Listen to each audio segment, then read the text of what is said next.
usaha dunia ini tidak ada janji Allah. Tanam itu tidak pasti tumbuh, tumbuh lagi tidak pasti berbuah, berbuah lagi tidak pasti panen, panen lagi tidak pasti bisa dijual, dijual lagi tidak pasti untung, untung lagi tidak pasti menjadi rezeki kita. Ini perkara dunia, tapi tetap harus diusahakan. Tapi perkara akhirat, kalau kita usaha, baru berjalan saja menuju masjid, setiap langkah sudah berguguran dosa-dosa, setiap langkah ini sudah diangkat derajat, diberikan pahala, Masya Allah, nikmat yang besar. Maka kita bersyukur, Pak. Orang-orang beriman nih senantiasa beruntung, dimuliakan Allah. Kita sendiri kalau ketemu ada dua orang yang jualan, kita mau beli, yang satu orang beriman, yang satu orang kafir, kira-kira mau belinya yang mana, Pak? Orang beriman atau orang kafir? Orang beriman. Ada dua orang beriman, satu rajin sholat, satu enggak sholat, kira-kira mau belinya di tempat mana? Yang rajin sholat atau yang tidak sholat? Yang sholat, Pak. Masya Allah. Dua-duanya sholat, satu senyum, satu manyun. Kira-kira belinya di tempat yang senyum atau yang manyun? Yang senyum, Masya Allah. Ada juga yang senyum tapi yang satu ikhlas, satu culas. Nah, kira-kira belinya di tempat yang ikhlas atau yang culas? Yang ikhlas. Jadi orang-orang beriman nih sebenarnya beruntung.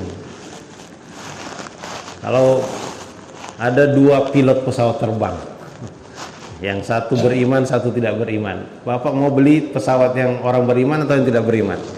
Yang beriman, Masya Allah. Beruntung Pak menjadi orang beriman. Disukai di dunia, disukai di akhirat. Orang beriman itu kalau masuk kubur, kuburnya tuh melebarkan badannya, luas sejauh mata memandang. Wangi surga akan ditiupkan ke dalamnya. Karena orang beriman ini disukai oleh bumi, disukai oleh langit, disukai oleh seluruh makhluk-makhluk. Bahkan seluruh makhluk ini disuruh tunduk. Allah perintahkan, ya dunia ikhdimi man khadamani wastakhdimi man khadamaki. Wahai dunia, tunduklah kamu kepada orang yang tunduk kepadaku. Ini perintah Allah kepada dunia.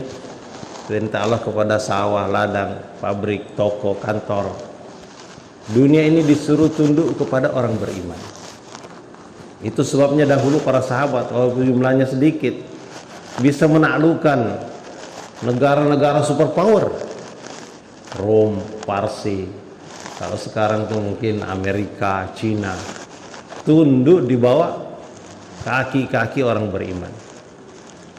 Mereka menyerahkan hartanya, sampai-sampai tumpukan emas di Madinah itu lebih tinggi daripada orang dewasa yang berdiri.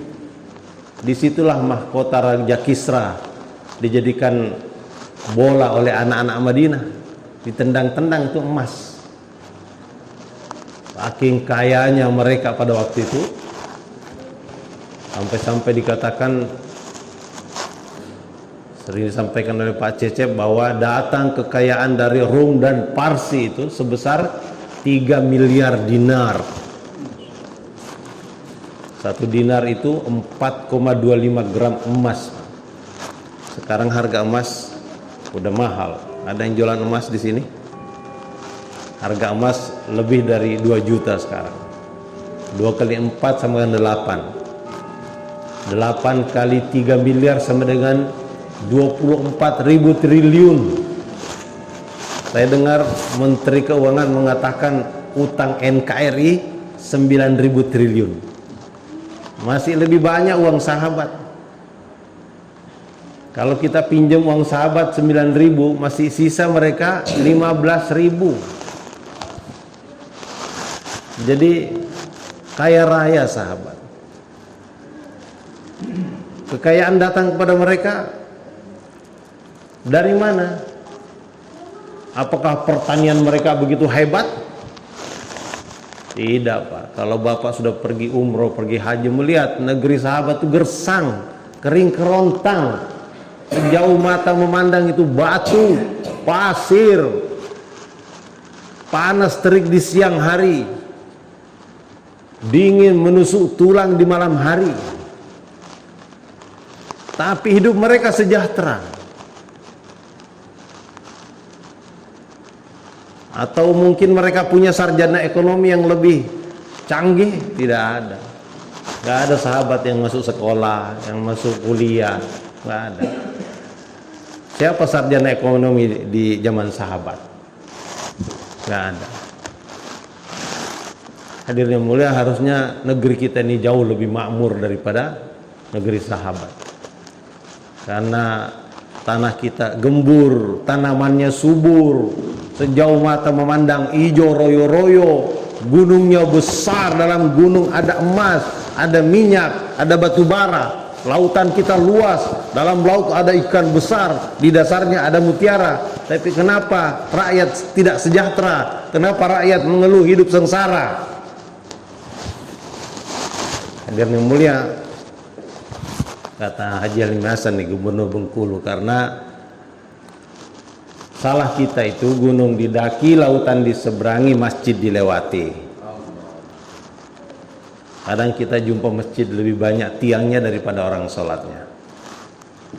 Kita beruntung di Assalam ini lebih banyak orang sholatnya daripada tiangnya. Tapi alhamdulillah kami ini sedang bergerak. Ini sudah masjid ke-23, 24. Kami sedang bergerak menuju Lampung. Pertemuan umat Islam di Lampung, Tabligh Akbar Indonesia berdoa. Dan istimewa ini bukan dihadiri hanya dari Indonesia. Sekarang sudah lebih dari 160 jemaah dari seluruh dunia ada di Indonesia. Dari Perancis sudah datang, dari Tunisia sudah datang, Cina sudah datang, dari India, Pakistan, Bangladesh, Myanmar, Sri Lanka, Malaysia ini sudah ada 34 jemaah dari Malaysia. Dari mana lagi itu? Dari Saudi sudah datang. Saya terima telepon dari Syekh Kutub. Syekh Kutub ini mertuanya muazzin Masjidil Haram. Sekarang bergerak menuju Indonesia, sudah sampai di Thailand. Kemarin dia telepon saya bagaimana caranya sampai ke Lampung. Saya bilang datang aja, di Cengkareng ada Istiqbal, ada yang akan arahkan. Nanti akan diarahkan apakah naik pesawat lagi ke Lampung atau naik kapal laut, nanti ikut arahan saja.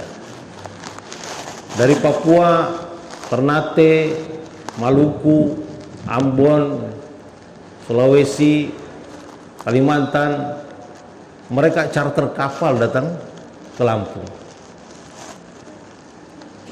Kemarin saya sudah ketemu jemaah dari Afrika Selatan. Dia datang bersama istri. Kalau jemaah dari Afrika Selatan sudah datang, terus kita dari Tangerang Selatan tidak datang, kira-kira gimana perasaan mereka? Jadi kami datang untuk mengajak kita sama-sama buat usaha agar kita bisa hadir di tempat itu. Suasananya mungkin yang sudah pernah pergi haji, kita akan bernostalgia dengan Padang Arafah, karena ada sekitar 1,5 juta akan hadir di sana. Kita akan ketemu pengurus-pengurus masjid dari Aceh, Medan, Jambi, Riau, Padang, Palembang, Bengkulu. Kita ketemu juga orang-orang dari NTT, NTB, dari Jawa Timur, Jawa Tengah, Jawa Barat, dari Madura. Akan ketemu di sana. Walaupun mungkin tidak ada judulnya konferensi para pengurus masjid, tapi kita akan ketemu dengan para pengurus masjid yang akan berbagi pengalaman dengan kita.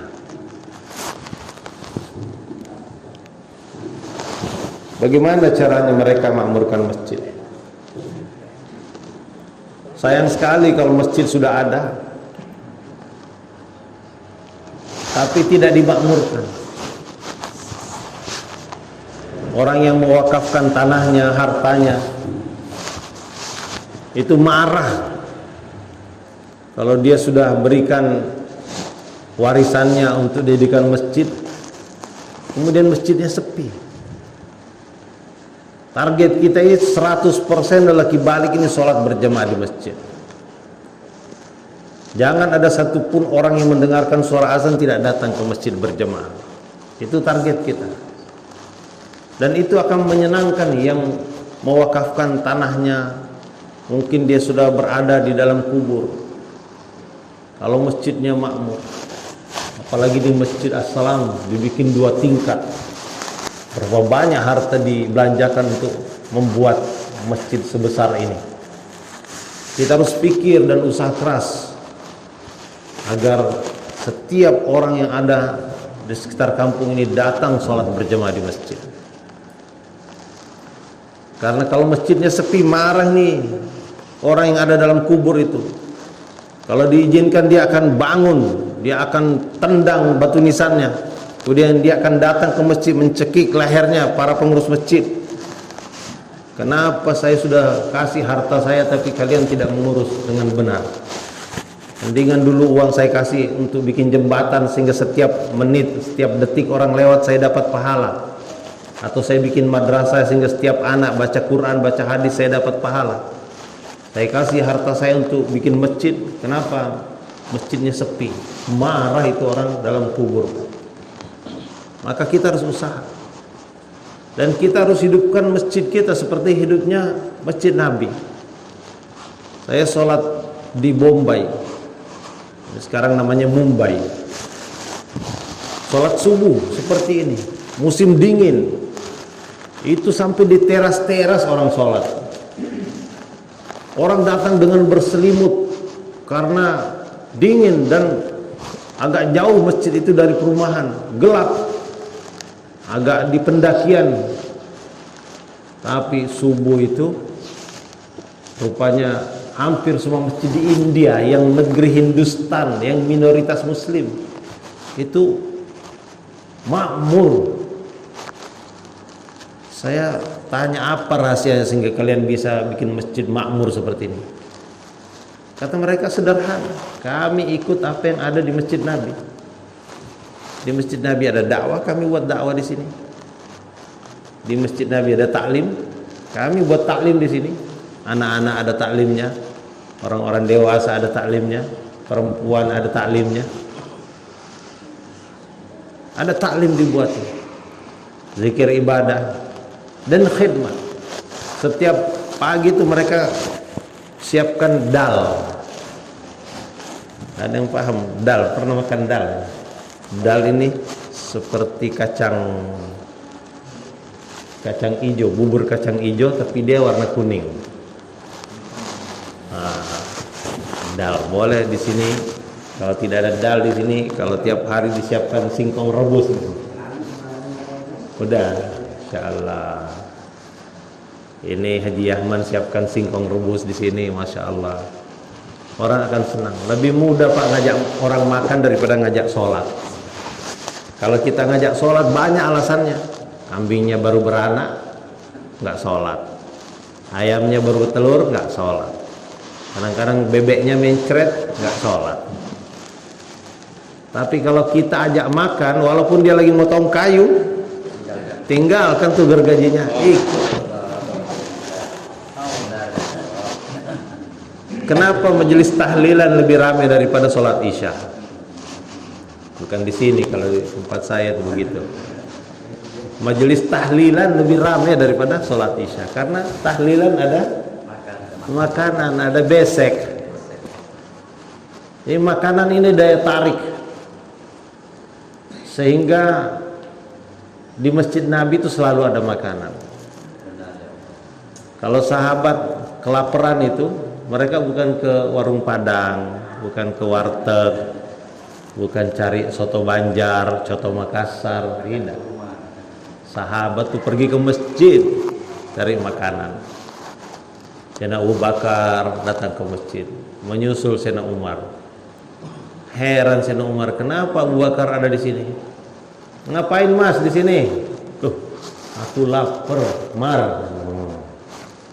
Lah, kamu sendiri ngapain ke sini? Sama Bang, aku juga lapar. Begitulah sahabat kalau lapar, mereka ke masjid cari makan. Kalau di Assalam ini kemana orang cari makan kalau lapar? Sahabat kalau lapar ke masjid, karena di masjid selalu ada makanan. Hanya waktu paceklik betul tidak ada makanan. Hari itu pas gak ada makanan, kulkas gak ada isinya, lemari makan gak ada isinya. Di BSD kita buat di masjid-masjid ada namanya food box. Jadi kotak makanan. Ada orang di rumah makanannya lebih, taruh di masjid. Di Bengkulu kami buat namanya GLS, gerakan lebihkan sepiring.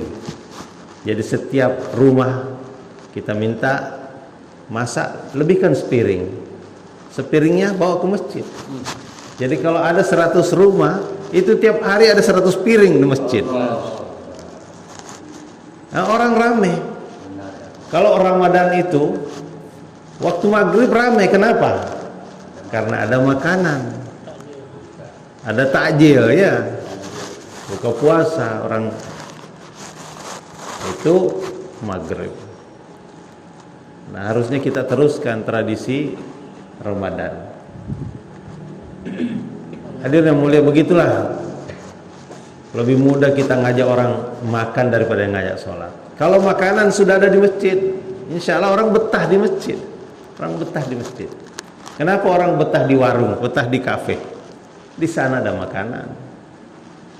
Maka kita harus usaha agar di masjid kita ini tersedia makanan sehingga orang itu mau datang ke masjid, mau buat amalan di masjid, mau zikir di masjid, doa di masjid, sholat di masjid. Dan kalau di masjid ini orang betah, insya Allah segala macam kriminal yang ada, kita sering dengar itu kencelengan dibongkar lah, mikrofon dicolong lah, itu tidak akan terjadi karena ada orang di masjid. Maka hadirin mulia, ini amalan-amalan ini akan dibicarakan waktu kita hadir di Lampung nanti, bermuzakarah bagaimana ada masjid di Jawa Tengah sana. Setiap bulan nolnya kosong, tapi sejahtera orang-orang penduduknya. Jadi masjid ini berani ngasih modal kepada jemaahnya. Ini masjid mensejahterakan jemaah, masjid memakmurkan jemaah, jemaah memakmurkan masjid. Jadi saling berbagi. Dan para sahabat hidupnya sejahtera karena memang amalan masjid ini itu amalan yang menghilangkan kemiskinan.